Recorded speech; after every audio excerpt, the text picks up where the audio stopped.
నాకొక్క క్షణం Arjun son of Vyjayanthi చిత్రంలో నాన్నగారు ఈరోజు ప్రీ రిలీజ్ ఫంక్షన్ రోజు నాన్నగారు ఉండుంటే ఎలా ఉంటుందో అది ఈరోజు విజయశాంతి గారు మాట్లాడినప్పుడు నాకు ఆ లోటు భర్తీ అయిపోయింది.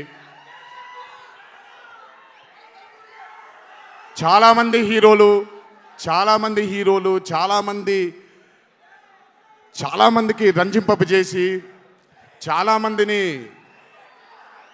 అభిమానుల్లో చొరగొన్నాం. కానీ ఏ రోజు కూడా ఒక మహిళ విజయశాంతి గారు సాధించినటువంటి గొప్పతనం ఏ మహిళ సాధించలేదు.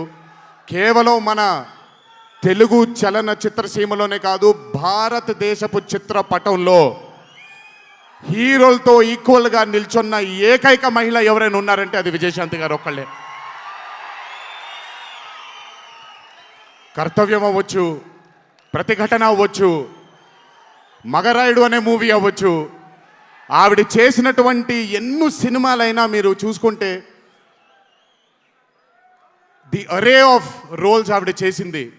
నాకు తెలిసి భారతదేశంలో వేరే ఏ హీరోయిన్ ఎవరూ చేయలేదు, అది ఆవిడ ఒక్కడికే దక్కింది. ఈ చిత్రం అర్జున్ సన్ ఆఫ్ వైజయంతి అనే థాట్ కూడా నాకు అనిపిస్తుంది, మరి నిజమో లేదో తెలియదు.